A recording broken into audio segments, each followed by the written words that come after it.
Pelatihan hipnosis seminar Kemensos Banyuwangi, penguatan kapasitas komunitas pendamping Rehsos dalam penanganan pemerlu pelayanan kesejahteraan sosial korban penyalahgunaan nafsa dimulai lagi ya. Kita ikuti bersama.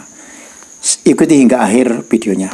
Oleh Ketua Umum Perkumpulan Komunitas Hipnotis Indonesia yang juga Direktur LKP IHC Indonesian Hypnosis Center, yaitu Insinyur AVVRK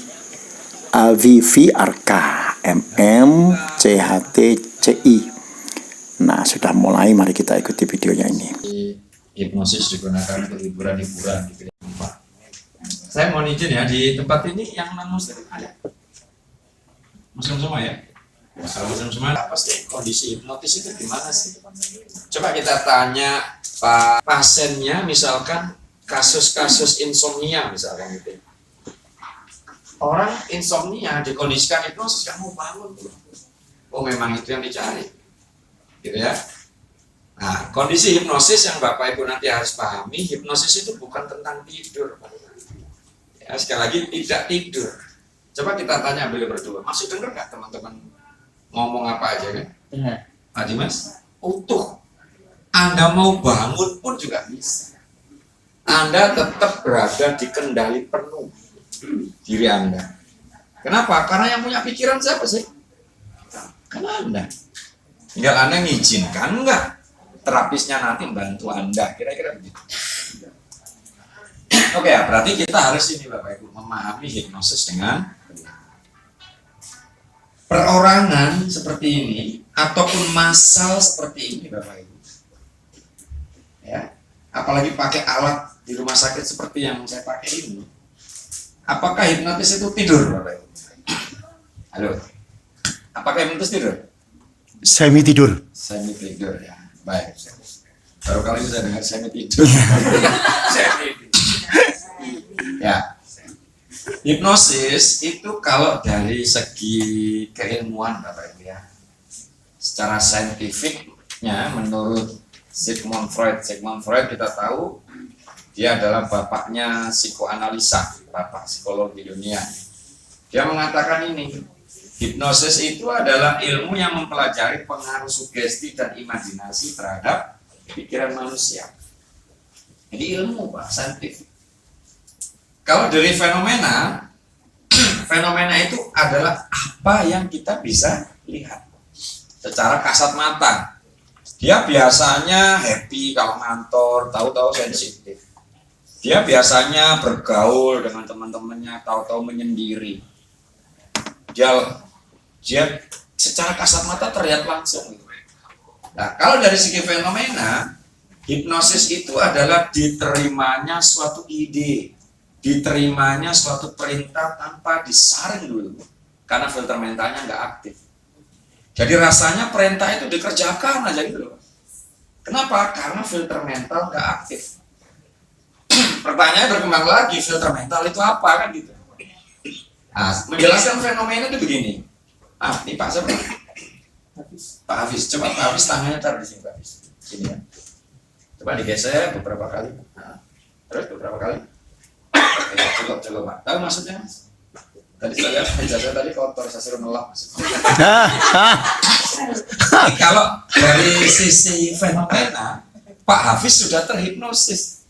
Semua perintah dikerjakan lagi. Dikerjakan semua tanpa dianalisa. Nah, pertanyaannya kan berkembang lagi, filter mental itu apa? Filter mental itu Bapak Ibu, ada bagian di pikiran kita ini yang tugasnya menganalisa setiap informasi yang masuk ke kita. Jadi ada bagian di otak kita ini Bapak Ibu yang tugasnya itu menganalisa setiap informasi yang masuk ke kita. Pertanyaannya berkembang lagi. Informasi masuk ke manusia itu melalui apa? Ya kan Pak? Informasi masuk ke manusia itu melalui indranya yang disebut dengan VAKOG, VAKOG, V visual, A auditory, K kinestetik, O olfaktori, G gustatori, pengecapannya. Jadi informasi itu masuk melalui indera, dilaporkan pada penjaga filter mental ini, baru dicocokkan dengan data yang dia punya. Datanya dari mana? Buku-buku bacaannya dia, pengalaman perjalanan hidupnya dia, informasi yang dia terima, itu jadi data. Kalau cocok dengan data yang dia punya, kerjakan. Kalau nggak cocok, hindari. Mekanismenya begitu. Contoh, ada orang bawa parang siang-siang di mall. Yang merespon indera apa? Penglihatan. Mata, visual, penglihatan. Lapor dia nih, filter mental. Ada orang bawa parang nih, siang-siang nih di mall. Itu data yang dia terima atas laporan mata. Dicocokkan dengan gudang data. Apa gudang datanya? Parang, benda tajam. Mall, tempat umum, datanya dia. Tuh, ada benda tajam di tempat umum. Apa? Oh, bahaya nih. Akhirnya apa? Cepat, kaki, lari, menghindar. Tindakan. Mekanismenya begitu. Bisa diikuti? Siap. Ada orang bawa parang siang-siang di kebun. Visual lapor, filter mental. Ada orang bawa parang nih, siang-siang di kebun. Dicocokkan dengan gudang data, parang bahaya nih, karena mulai kecil dia lihat parang itu alat memotong dan sebagainya. Bahaya nih. Di kebun sebentar. Oh, saya pernah lihat orang nebang pohon. Akhirnya apa? Santai aja bro, jalannya aman. Responnya beda. Berdasarkan apa? Data. Data ini loh Pak yang jadi masalah nanti. Anda punya data yang benar nggak? Pasien Anda punya data yang benar nggak? Yang itu akan dijadikan apa? Compare-nya. Ya Bapak Ibu. Jadi seperti ini. Informasi masuk melalui indera, diproses internal, dicocokkan dengan gudang data, baru ada perilaku. Nah di sini Bapak Ibu, kalau gudang datanya, storage-nya ini benar nggak apa-apa. Apalagi yang punya gudang data ini pinter Pak, ngeri Pak. Contoh lah, misalkan ada bau menyengat, yang merespon olfaktori. Lapor nih, filter mental, ada menyengat nih, dicocokkan gudang data. Loh, ini kan LPG, nggak titik Pak, melebar meluas. Kalau LPG bocor bahaya nih. Kalau bocor bisa kebakaran nih, kalau kebakaran bisa meledak nih. Kalau orangnya sehat psikologi, titik. Buka jendela, buka pintu, menghindar, titik. Itu sehat psikologi. Kalau dia nggak sehat psikologi, misalkan gangguan cemas, misalkan. Nervous. Dibongkar semua gudang data itu. Filter mental, ada bau menyengat nih, cocokkan gudang data. Loh ini kan LPG. Kalau LPG bocor bahaya nih. Kalau bocor bisa kebakaran nih. Kalau kebakaran bisa meledak nih. Kalau meledak bisa luka bakar nih. Kalau bakar bisa infeksi nih. Kalau infeksi bisa mati nih. Kalau mati istriku kawin lagi nih. Anakku jadi anak tiri nih. Disisa bapak tirinya nih. Ngeri gak Pak? Semua dibongkar Pak. Makanya orang cemas itu bawaannya lemes. Kenapa? Karena semua gudang data yang nggak diperlu-perlu itu dibongkar. Apalagi yang punya gudang data ini cemas, pinter Pak, tambah ngeri Pak. Ngeri Pak. Saya tangani dokter spesialis kena gangguan cemas. Ceritanya dia ini habis praktek istirahat siang Pak makan. Ya makan tahu-tahu keselak Pak, orang Jawa bilang ya, gitu kan? Karena pinter langsung, aduh ini jantungku. Kalau jantungku gini gimana? Nanti bisa begini, anakku masih SD, masa depannya gimana? Nginep 5 hari di rumah sakit karena keselak. Jangan dianggap remeh. Kalau kita ngomong ketemu orang cemas, terus kita ngomong gitu aja dipikir, nggak bisa Pak. Memang segitu, makomnya itu segitu. Gitu aja repot. Kalau dia nggak dibantu, ya Bapak Ibu, ya. Di sini. Nah, diilustrasikan oleh Sigmund Freud Pak. Ini bukan bahasa saya Pak ya. Nah, manusia itu punya 3 pikiran. Pikiran sadar, pikiran bawah sadar, pikiran tidak Tidak sadar. Conscious, subconscious, unconscious. Unconscious. Yang tidak sadar dulu. Pikiran tidak sadar itu pikiran yang nggak perlu diperintah, dia tetap kerja. Nggak perlu diperintah. Apa itu jantung, paru-paru, aliran darah? Nggak pernah kan kita perintah jantung, aliran darah, jantung degup kan degup. Pikiran tidak sadar adalah bentuk keadilan Allah, Pak. Mau agama Anda apapun dikasih modal sama Allah. Oh, ini masih Islam nih, paru-parunya kecil aja ngabisin oksigen kan enggak.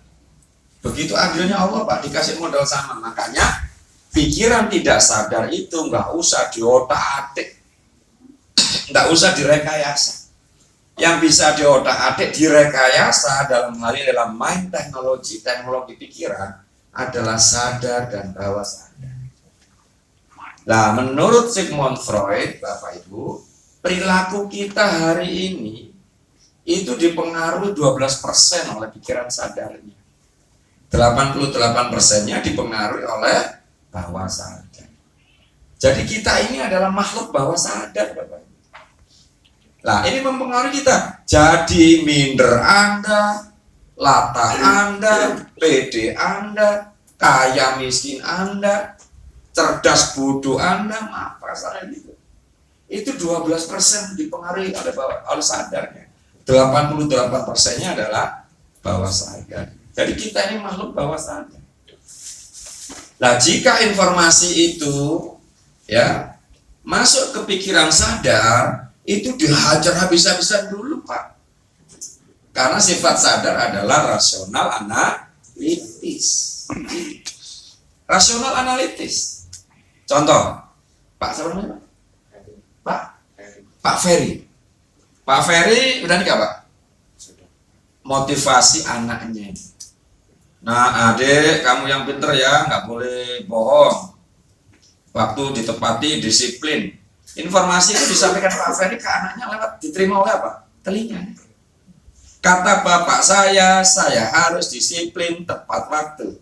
Nggak boleh bohong, kan gitu, Pak. Dicocokkan karena sifatnya adalah rasional analitis.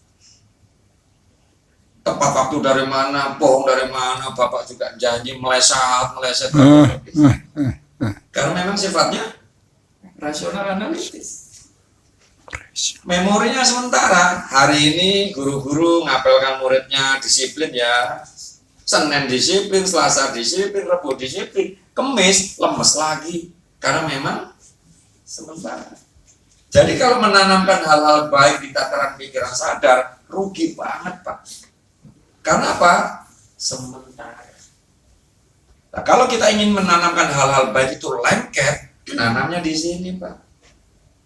Permanen bawah sadar itu. Pertanyaannya nanti tinggal memori permanen yang ada di dalam bawah sadar ini isinya nyaman-nyaman atau luka-luka batin.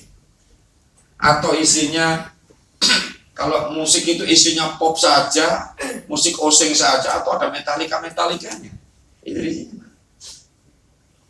Ya, nah kalau informasi itu masuk ke bawah sadar, ini isinya, Pak. Kebiasaan. Anda kepingin tim Anda disiplin. Disiplin ini pekerjaannya bawah sadar, tapi Anda ngerjakannya di sini. Ketemu nggak? Bukan filter mental, itu namanya hipnosis, art, seni, ya kan, Pak? Ya. Ya. Orangnya artis. Hipnosis ilmunya yang melakukan adalah hipnotis. Nah, di sini Bapak Ibu. Pertanyaannya nih sekarang, Pak, mulai kapan sadar bawah sadar itu bekerja? Mulai kapan satpam ini mulai dinas, Pak? Nah, pikiran sadar manusia itu bekerja sejak umur 3 tahun. Saya pernah praktek ke anak saya, deh, sini deh. Enggak ya, di situ panas, ini aja. Nah, mulai muncul. Secara umur, secara umur 3 tahun. Bawah sadar mulai muncul sejak kapan? Sejak umur 120 hari dalam kandungan seorang ibu. Kalau dalam bahasa agama, sejak ruh ditiupkan, itu pikiran bawah sadar mulai muncul. Ya, Kemudian satpam ini mulai dinas sejak umur 7 tahun. Ya, sejak berapa? 7 tahun. Artinya, Bapak, anak umur 0 sampai 7 tahun itu artinya apa? Belum punya filter. Jadi apa yang dia lihat, apa yang dia dengar, apa yang dia cium, apa yang dia kecap, apa yang dia rasa, bisa jadi data permanen. Oh, dia nggak punya ini kok. Jadi kapan pun dia bisa masuk bawah sadar. Pertanyaannya bahaya nggak? Sangat Dangerous. bahaya, Pak. Very dangerous. Contoh, saya tangani, Pak. Pak, anak saya gagap, Pak, diantar sama mamanya kelas 2 SMA. Anak saya gagap, Pak. Mulai kapan, Bu, gagapnya? Nggak tahu ya, Pak. Nah, di sini hipnoterapi bekerja di sini. Ini kan memorinya permanen, kan? Bawah sadar kan memorinya permanen. Karena memorinya permanen, artinya bisa apa? Bisa diputar lagi. Artinya bisa di-recall lagi. Nah, tugas hipnoterapi itu adalah mencari mulai kapan si anak ini gak gagap. Ternyata anak ini umur 6 tahun belum gagap. Umur 6 tahun. Pak, anak saya ini, Pak, mata pelajarannya bagus-bagus, Pak. Tapi kalau ada pelajaran dia harus berdiri di depan kelas, Pak. Langsung gagap dia, Pak. Nah, karena ini permanen, saya putar, ternyata sebelum 6 tahun dia nggak gagap.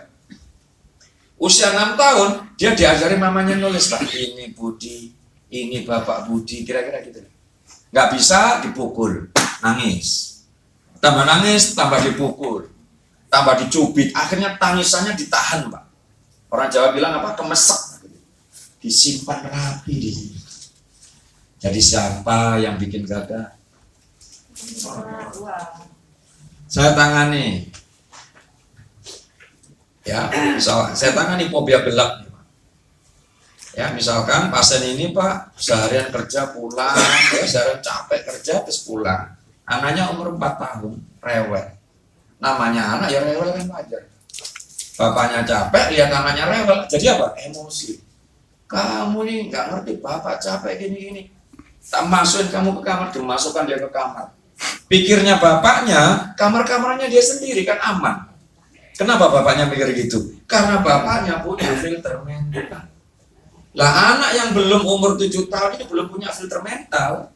Anak 4 tahun tadi itu, dia hanya melihat gelap di kamarnya itu, disimpan rapi di sini. Fobia gelap. Jadi siapa yang bikin fobia nanti?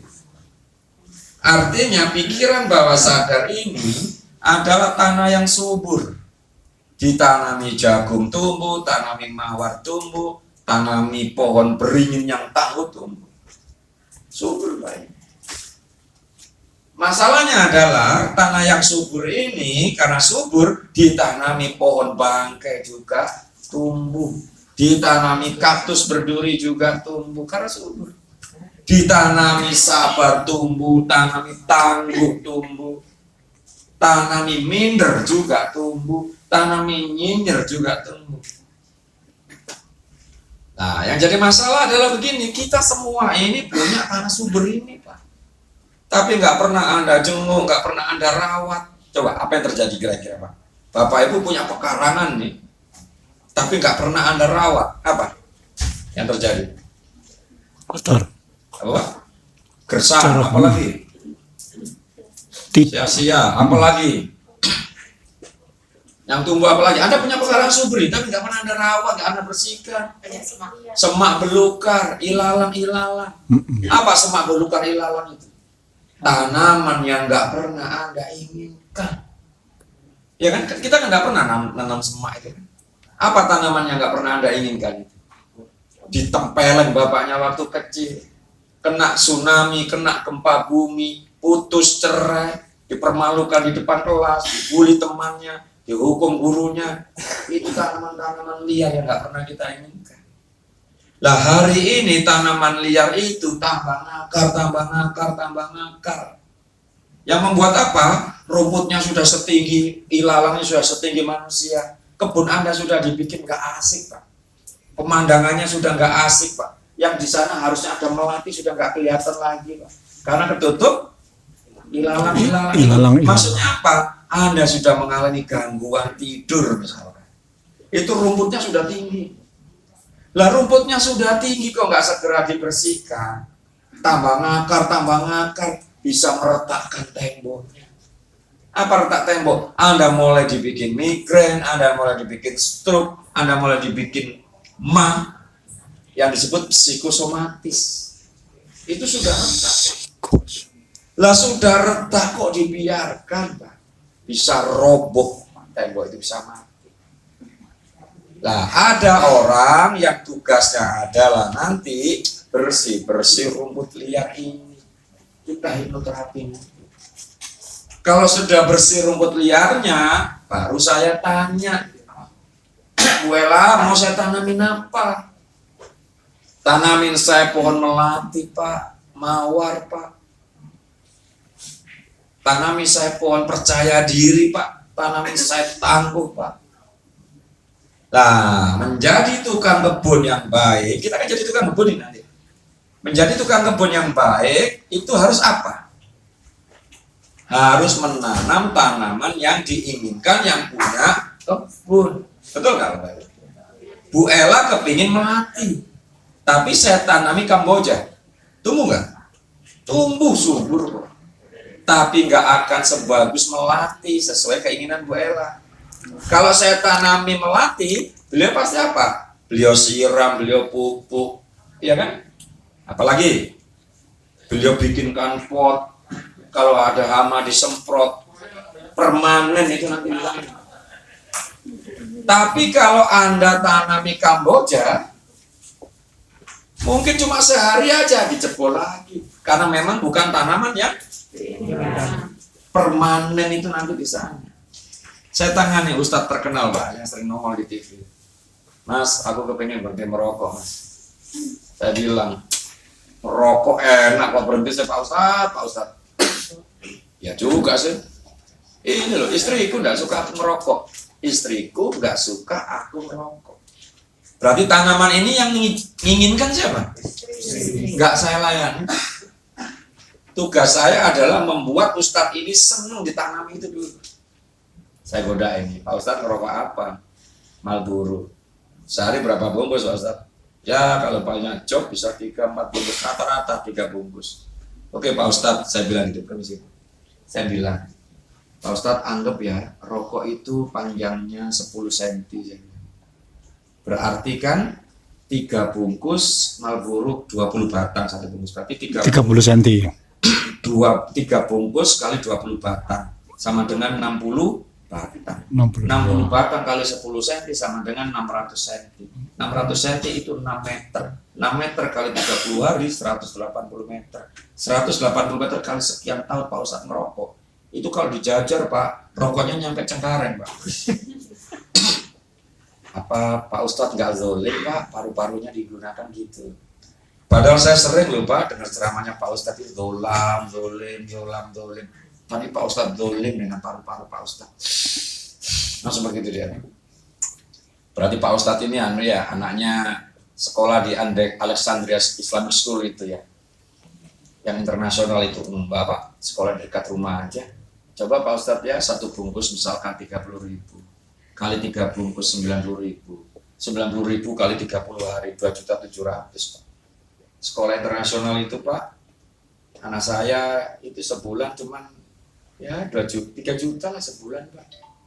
Gitu kalau Pak Ustadz ceramah meninggalkan generasi yang tangguh dari Hong Kong Pak Ustadz, anaknya sekolahnya aja nggak jelas, netes air matanya Pak. Tes. Gimana Pak Ustadz? Ambil rokoknya. Saya Pak kalau untuk anak Pak, jangankan rokok, nyawa saja saya berikan. Ayo duduk sini Pak Ustadz, saya tanya. Kan sudah nggak ngerokok 4 tahun. Artinya apa? Tanaman yang diinginkan. Nah, tugas kita nanti di sini bicara tentang rumput liar ini, Bapak. Bicara tentang rumput liar ini di sini. Mohon izin, ibu-ibu yang belum nikah, bapak-bapak yang belum nikah coba katanya. Biar saya sesuaikan. Oke. Di sini Bapak. Ya, bicara tentang rumput liar ini, Bapak Ibu. Saya ada referensi ini. Saya pakai bukunya Dr. Hani Rono Sulitja Objek. Saat dokter mengatakan, Bu Ella, kandungan Anda usianya 120 hari. Itu janin bisa mendengar. Kalau bahasa agama tadi apa? Sejak ruh ditiupkan, itu janin bisa mendengar. Karena ya ini saya pakai bukunya Dr. Hana Rono Sulistyo. Karena janin bisa mendengar, berarti apa? Dia bisa merespon lingkungannya. Ya kan, makanya ada aliran-aliran barat. Ibu-ibu hamil disuruh putar musik-musik kelas gambar saraf membentuk rangkaian yang indah. Dia terpesona, oh begitu menakjubkan. Kalau bayinya nyaman, sel otak itu membentuk rangkaian yang indah. Ketika sang bayi sedang asik menyusu, si bayi yang bernama Julia itu menendang salah satu kabel komputer. Jadi tanpa disengaja anaknya ini tendang kabel komputer ini. Sehingga ibunya kaget. Karena ibunya kaget, si ibu berteriak no. Saya ulangi ya, dia hanya berteriak no saja. Karena teriakan ibunya, bayi itu kaget. Ketika itu si ibu melihat gambar sel saraf menggelembung seperti balon membesar dan pecah. Kemudian terjadi perubahan warna yang menandai kerusakan sel otak bayi. Bayangkan Pak, hanya ngomong no, sel otak rontok. Lah kita kalau marahin anak gimana? Kemudian anak kita bermasalah hari ini, itu siapa sebenarnya yang masalah? Jangan-jangan yang sedang kita rontokkan itu sel kreatif, sel jenius anak kita. Terus kemudian anak kita bodoh hari ini, siapa yang bikin bodoh itu? Ini testimoni digegerkan Amerika ini. Mungkin kesedihan ini hanya saya yang menanggungnya. Sebagai ibu dan sekaligus sebagai saintis, saya menyaksikan saraf otak anak saya hancur oleh teriakan saya sendiri ibunya. Demikian diungkap Les Elliott PhD, seorang pakar biologi dan anatomi sel dari Chicago Medical School Amerika. Hanya ngomong no saja rontok sel. Nah, Anda awali kasus kelahiran Anda nanti dari sini. Saat dalam kandungan ada ketidaknyamanan.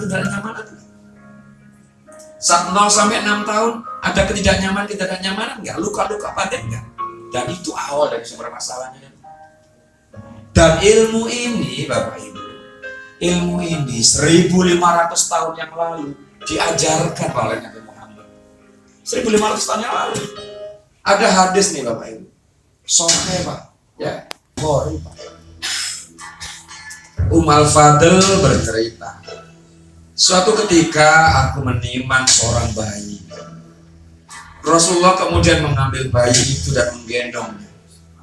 Tiba-tiba bayi itu pipis dan membasahi pakaian Rasulullah. Segera saja aku rebut secara kasar bayi itu dari gendongan Rasulullah. Mikirnya Al-Fadl, masa Nabi dipipisi kan gitu kan? Beliau pun menegurku, kata Al-Fadl. Pakaian yang basah ini dapat dibersihkan oleh air, tapi kekeruhan dalam jiwa sang anak akibat rebutanmu yang kasar itu, coba kita baca Bapak Ibu, tak dapat dibersihkan. Bahasanya tak dapat. Luka-luka batin. Nah, di sini kita belajar hipnoterapi. Belajar hipnoterapi, hipnosis dalam hal ini ya, itu belajar tentang gelombang otak. Tapi sebelumnya kalau ada pertanyaan silakan. Atau kita break dulu kok sudah gelisah-gelisah ini. Kita sadar penuh. Fokus satu objek itu apa? Fokus satu objek dari inderanya. Anda dengarkan musik itu fokus dengan apa? Auditori. Anda nonton video fokus dengan visual. Visual. Anda mencium parfum, Anda fokus dengan olfaktori Anda. Olfaktori. Anda kedinginan, itu fokus dengan kinestetik Anda. Kinestetik. Itu gelombang otak Anda, suka nggak suka turun ke sini. Nah, permainan-permainan ini biasanya dipakai apa? Misalkan kalau dipakai hypnoselling misalkan. Hypnoselling apa? Misalkan Bapak Ibu ke rumah makan Sunda. Ya, masuk ke saung Sunda itu pasti kasih didengarkan musik-musik apa? Musik-musik seruling. Kecapi-kecapi gitu kan. Suka nggak suka telinga kita apa? Mendengar. Mendengarkan. Gelombang otak kita tuh. Terus Anda di saung itu makan kepedesan. Setahun, 2 tahun, lepas sebenarnya. Terus istri Anda atau orang tua Anda, ada rumah makan pedesnya mantap. Anda langsung saung Sunda lebih mantap. Pasti rasanya itu nempel, tertanam di bawah sadar. Ya, padahal warungnya yang jual sudah mati orangnya, mungkin warungnya juga sudah bubar, tapi rasanya masih nempel. Itu loh permanen nanti di sana. Nah, kemudian ada teta. Teta inilah kondisi hipnosis. Ya, mimpi, meditasi, sholat khusyuk itu gelombang otaknya di teta. Kemudian tidur malam itu delta. Tidur lelap tanpa mimpi. Jadi Anda dikatakan tidur kualitas itu jika nggak pakai mimpi. Kalau Bapak Ibu tidur tapi masih mimpi, itu artinya Bapak Ibu berada di gelombang otak teta. Bisa dipahami ya Pak? Siap. Nah, di sini artinya menghipnotis orang itu artinya mengantar pasien ke gelombang otak teta. Kalau dia terjaga, diturunkan ke teta. Kalau dia terlelap, naikkan ke teta. Permainannya di sana. Ya, permainannya di teta. Nah, kalau dia sudah tertidur lelap, nah ini kita rubah ke teta. Itu namanya hypnosleep. Jadi pasiennya sudah tidur dulu. Ini penting ibu-ibu nih. Jadi menghipnotis yang pasiennya sudah tiduran dulu, Pak. Misalkan gini, Bu Ella pulang nih. Ibu sini kayak Bu Ella pulang, istrinya cemberut aja. Suaminya. Suaminya cemberut aja. Pak, sini Pak, tak terapi Pak, aku baru belajar hipnoterapi. Apa itu? Terapi dengan menggunakan hipnotis. Hipnotis. Nanti kamu bongkar aibku. Gak usah. Blocking maksudnya, nggak mau dia. Gak usah khawatir Bu Ella. Tunggu aja suaminya tidur. Nggak mungkin kan suaminya nggak tidur. Nggak mungkin lagi saya nginep di rumahnya Bu Ella nungguin suaminya tidur. Artinya orang-orang dekatnya. American Heart Magazine, Bapak Ibu, tabloid kesehatan Amerika itu menulis teknik efektif berubah perilaku orang-orang dekat kita dengan hipnosis. Anak yang nggak ngompol, anak yang nggak kecanduan gadget, suami yang lebih menjaga kesetiaannya, istri yang nggak boros, misalkan itu delta, apa namanya? Hipnosleep, merubah gelombang otak dari delta dipindah ke theta. Nah, permainan kita adalah bahwa hipnosis itu adalah mengantar pasien ke gelombang otak theta. Lah yang jadi masalah adalah kita kan nggak punya alat untuk mengatakan orang itu sudah terhipnotis atau belum. Lumayan Pak, alatnya 300 juta, masa mau bawa kemana-mana. Di sini Pak. Nah, prinsipnya saat orang itu sudah berada di gelombang otak theta, ya, saat orang itu sudah berada di gelombang otak theta, artinya yang mendominasi orang itu adalah bawah sadar. Nah di sini pilihannya tinggal 2 tadi, bersih rumput liar tadi. Misalkan dengan memaafkan dengan orang-orang yang melukai hati kita. Misalkan. Nah di sini. Nah anehnya kan begini, masalahnya itu di dalam ruangan ini di bawah sadar. Anggaplah ruangan ini masalah ada di sini. Masalahnya ini kotak ini ada di sini di ruangan ini. Tapi masyarakat itu sibuk nyarinya di sini Pak, nyarinya di luar sana, ketemu nggak? Berarti Anda harus apa? Masuk ke ruangan ini. Ya saat Anda masuk ke ruangan ini ketemu dengan masalah ini nanti. Kita bicara di sini Bapak Ibu. Nah itu tadi, untuk bisa masuk ke sini Bapak Ibu, kalau kita di kelas-kelas profesional, Bapak Ibu diajarkan bagaimana masuk ke sini. Tapi hari ini, saya aja Bapak Ibu, saya berikan tips ya, karena ini bukan kelas-kelas profesinya. Bagaimana kita masuk ke dalam sini. Nah, saat masuk ke dalam sini, saat kita sudah masuk ke dalam kebun, diri kita, berarti self-hypnosis, atau diri orang lain, pasien kita nanti. Nah, di sini ya, kita mau ngapain? Nah, kita mau bersih-bersih dulu rumput-rumput liar, baru ditanam-tanam dengan sugesti. Ada orang yang sukanya apa? Nanam aja, Pak. Tapi nggak senang bersih-bersih. Kira-kira tumbuhnya bagus nggak? Kurang. Rumput liarnya bagus, terus kita nanam mawar termahal di dunia, itu nggak kelihatan. Yang paling bagus apa? Bersih-bersih dulu rumput liarnya, kemudian ditanam. Apalagi tanaman itu yang memang dia inginkan. Permanen, Pak. Nah, membuat orang itu ingin, itu tips kita, ilmu komunikasi kita di sini.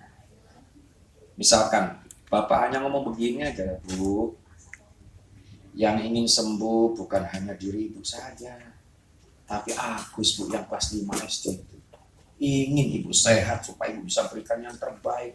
Itu emosionalnya naik, sudah kondisi hipnosis. Kenapa, Bu? Di sini ya. Nah, kembali ke sini lagi. Jadi kita akan ajak pasien kita ke gelombang otak theta, itu artinya mengajak pasien ke gelombang otak bawah sadar. Gitu ya Bapak Ibu.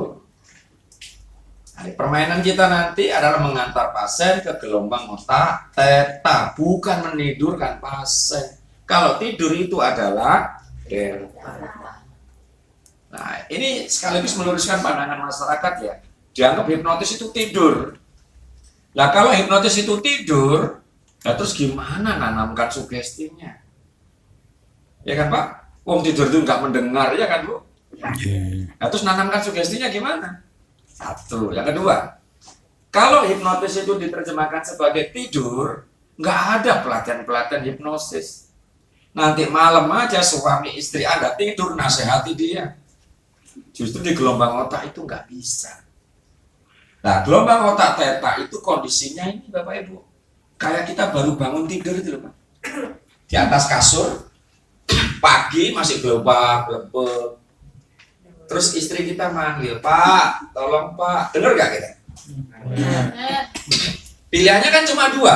Anda turun dari kasur, penuhi panggilan istri, atau Anda tarik selimut Anda lagi. Pilihannya kan cuma dua itu. Kalau Anda turun dari kasur, nyamannya langsung hilang. Tapi kalau narik selimut lagi, tambah nyaman, Pak. Nah, sama seperti itu nanti. Kayak Pak Rudi kemarin itu. Pak Rudi tinggal milih mana? Saya ikuti omongan terapis saya, atau saya ngikuti yang liar-liar itu tadi. Bisa dipahami ya Pak? Kondisinya nanti kayak begitu. Tapi kalau orangnya itu mengizinkan, ya Pak, saya butuh langsing Pak terapi saya ya Pak. Nah, misalkan gini, ayo Bu ke depan Bu, saya hipnotis kayak uya-uya supaya joget-joget, ada yang mau? Ayo Bu, coba Bu depan sini Bu, saya terapi Bu. Saya biasanya ada orang terapi apa? Terapi langsing itu 2 sesi 5 juta Bu. Iya, terapi gratis Bu. Ya Pak, bersedia Pak. Karena dia ingin. Ya Bapak Ibu, bisa diikuti ya. Sini. Nah, pada saat berada di gelombang otak itu nanti kita akan tanam-tanam gitu loh Bapak Ibu. Tapi sebelumnya dibersihkan. Kita nanti akan mulai dari diri kita dulu nih. Ya, hanya pendamping yang tenang yang bisa menenangkan kliennya. Hanya pendamping nafsa yang tenang yang bisa menyelesaikan problem-problem pasiennya kan gitu Pak. Bapak sendiri saja nggak tenang gimana mau menenangkan orang. Apalagi tadi Bapak sudah belajar tentang sekilas tentang apa parenting tadi. Hanya orang tua bahagia Pak yang bisa membahagiakan anaknya. Hanya orang tua yang tenang yang bisa menenangkan anaknya. Oh bapaknya aja nggak tenang gimana anaknya mau tenang. Dan kenapa? Karena tiap hari loh. Nah di sini. Bicara tentang hipnoterapi, itu Bapak Ibu ada 5 teori paling tidak yang harus kita pegang. Karena pasien kita nanti otak-atiknya di 5 teori ini. Pasien Anda, termasuk pasien kecanduan dan sebagainya, otak-atiknya di sini. Pikiran manusia itu kayak tungku Bapak Ibu. Ada tungku, ada api. Ya. Pikiran itu tumbuh. Api ini penyakit-penyakit hati. Apa penyakit hati? Kecewa, sakit hati, iri, dengki. Ini bakar terus. Apa yang terjadi dengan tungku ini kalau ini dibakar terus? Dia akan panas. Ya kan? Panas itu tanda-tanda sakit. Apa tanda-tanda sakit? Nggak bisa tidur tadi, insomnia. Itu tanda-tanda sakit. Wong sudah nggak bisa tidur, masih kecewa, sakit hati terus. Dia bisa apa? Retak. Tunggu. Retak itu apa? Anda sudah mulai migrain, Anda sudah mulai stroke, Anda sudah mulai GERD, Anda sudah mulai penyakit-penyakit psikosomatis. Itu sudah retak. Lah sudah retak kok masih kecewa, sakit hati terus bakar-bakar ya bisa pecah mati. Lah hipnoterapi itu bekerja di apinya ini. Kapan dia harus dibesarkan, kapan dia harus dikecilkan. Contoh, sabar, baik enggak? Baik. Saya punya sabar, saya bikinkan skala 0 sampai 10, sangat sabar 10. Skala beliau 9. Istri dibawa lari orang, senyum aja. Bener kan? Tidak. Turun dikit 8, jangan 10, jangan 9. Emosional, oh buruk Pak, oh baik. Saat harga diri diinjak-injak, ya muncul dong Pak. Di sini kita jadi tukang naik turunkan apinya ini. Keinginan nyabu itu skalanya berapa sih? Turunkan. Karena nanti Bapak Ibu, orang kecanduan itu ada 2 ya nanti kan ya. Saya yakin Bapak Ibu sudah dapat teorinya. Kecanduan rasa, jadi dia cuma pengen saja. Atau kecanduan fisiknya. Memang tubuhnya yang menginginkan itu. Itu pendekatannya berbeda kan. Ini maaf sekali lagi, sayang sekali Bu Herlin. Kelasnya bukan kelas profesi. Sabar dulu ya Bapak ya. Ini tadi biar kode keras, biar didengar sama Bu. Promo juga. Di sini ya Bapak Ibu. Nah, ditunggu mental ini. Kita bekerja di sini. Yang kedua adalah tembok dan tubuh. Tembok dan tubuh itu begini Bapak Ibu. Tubuh manusia itu kayak tembok ini Pak. Nah tembok ini, permisi ya Pak, ada ini coretan-coretan ini misalkan. Berarti temboknya harus diapakan? Dicat. Ibaratnya begitu. Cat itu adalah obatnya. Pertanyaannya, bisa nggak kita ngecat tembok ini kalau temboknya masih banyak minyak? Minyak itu apa? Penyakit-penyakit hati. Apa penyakit hati itu? Nyinyir, kecewa, sakit hati, iri, itu penyakit hati. Lah penyakit hati datangnya dari mana? Kadang penyakit hati ini Anda undang-undang sendiri. Contoh, buka Facebook, medsos, lihat status temannya sesek dada. Kan lucu. Sudah sesek dada malah di-follow dia. Ya dimatiin aja dong. Ya, tambah lengket. Nah, pertanyaannya adalah begini. Bisa nggak kita ngecat tembok ini kalau minyaknya penuh dengan apa? Temboknya penuh dengan minyak tadi, penyakit hati. Nggak bisa. Mau jadi sakit fisik, itu psikosomatis. Orang depresi, itu sakit pikirannya. Fisiknya apa? Migrain. Nah, itu namanya psikosomatis. Nah, di sini Bapak Ibu ya. 11 hal yang bisa menyebabkan masalah psikologi dan psikosomatis. Yang pertama adalah menghukum diri sendiri. Ini pasien-pasien Anda banyak. Menghukum diri sendiri. Saya tangani. Saya kasih contoh pasien aja ya Bapak Ibu. Supaya nyambung ya. Pak, umur saya 36 tahun Pak. Saya perempuan, saya belum nikah. Oh iya Bu, terus apa yang bisa saya bantu? Ini loh Pak, lingkungan saya mengatakan saya ini suka kontak-kontak pasangan. Bahkan ada yang lebih jahat Pak, saya disebut lesbi Pak. Demi Tuhan Pak, saya nggak ada pikiran lesbi. Nah, hipnoterapi tadi ya, tugasnya apa? Mencari akar masalah. Karena memorinya tadi apa? Permanen. Nah, saya cari mulai kapan sih ketidaknyamanan Mbak ini ada. Ternyata muncul sejak umur 6 tahun. 6 tahun bapaknya meninggal dunia. Jadi dia sama adiknya dirawat single parent sama mamanya. 2 tahun setelah bapaknya meninggal, si ibunya sakit keras. Si anak umur 8 tahun ini kayak bersumpah di hadapan ibunya ini, saya akan jaga mama saya yang ngerawat saya sama adik saya sampai dia sakit seperti ini. Itu bukan Agus, tahu. Tapi cuma 12% sadar tadi.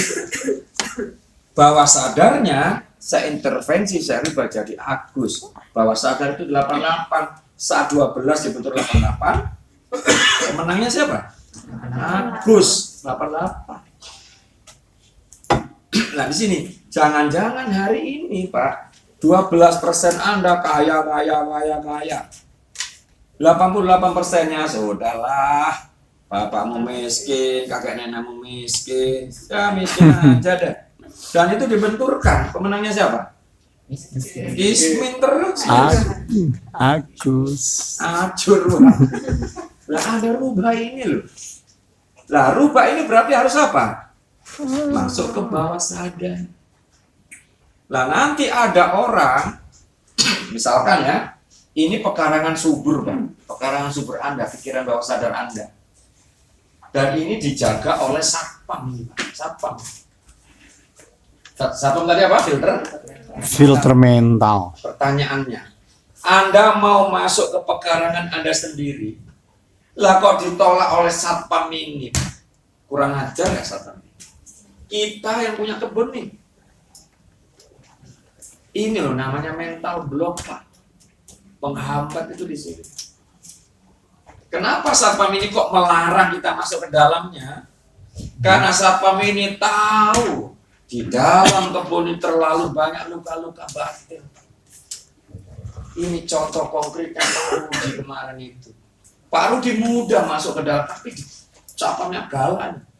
Kenapa? Karena satpam tahu di dalamnya ini terlalu banyak luka-luka batin. Dan itu kita nggak ngerti, mungkin waktu kecil pendidikan orang tua yang keras, pendidikan lingkungan yang keras, sehingga satpamnya dibikin galak. Nah hari ini kita nanti akan masuk ke pekarangan subur kita sendiri loh. Jadi aneh nggak kalau Anda mau masuk ke pekarangan subur Anda sendiri, terus satpamnya menolak Anda? Memblok rendah. Jadi kalau ada orang ngomong saya ini nggak bisa dihipnotis, itu sedih Pak. Artinya orang itu sedang gangguan psikologi. Maaf Bapak Ibu. Ya, setelah Bapak Ibu paham sih. Saya nggak berani ngomong ini setelah Bapak Ibu belum tahu teori. Jadi apalagi, maaf ya, apalagi Anda nanti mau masuk ke dalam diri Anda sendiri nih. Sudah nggak ada saya, sudah nggak ada teman Anda, dan Anda kesulitan masuk ke dalam diri. Anda segera hubungi psikolog Pak, Anda segera hubungi terapis, Anda sedang bermasalah.